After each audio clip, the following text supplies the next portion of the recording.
Maintenant que nous connaissons les deux types principaux de phishing, voyons quels sont les objectifs poursuivis par les pirates. Le premier de ces objectifs est la collecte de vos informations personnelles. C'est le cas en général des phishing de masse. L'email envoyé se fait passer pour celui d'une banque et vous demande par exemple, pour garder vos accès à la banque en ligne, de vous connecter sur un lien intégré dans le corps de l'email. Envoyé à des millions d'exemplaires, ce phishing cible les clients de la banque qui, s'ils se laissent prendre, cliqueront sur le lien.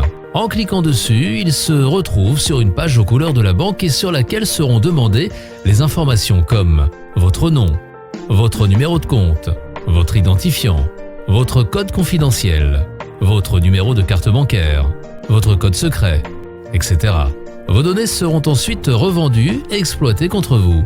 Le deuxième objectif pouvant être poursuivi par le pirate est l'infection de votre ordinateur via des liens malveillants. Comme dans le cas précédent, l'objectif des cyberattaquants est de vous faire cliquer sur un lien.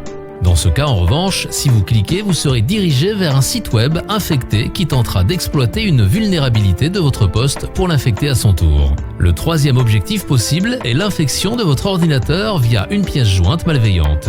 Le contenu de l'email cherche dans ce cas à vous faire ouvrir une pièce jointe telle qu'un fichier PDF ou un document Microsoft Office. Ces fichiers contiennent un code malveillant, virus ou cheval de Troie qui s'activera en cas d'ouverture. En cas de succès, votre ordinateur se trouvera infecté.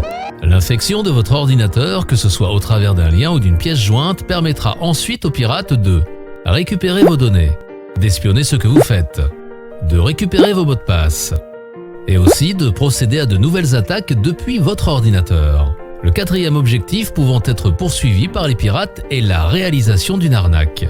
Dans le cas des phishing de masse, on trouve notamment les arnaques dans lesquelles l'email reçu fait croire au gain d'une loterie.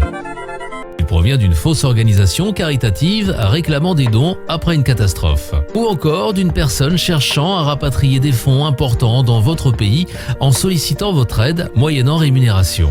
Pour les phishing ciblés, l'arnaque, donc plus dangereuse, sera construite en fonction de votre environnement et des objectifs des pirates.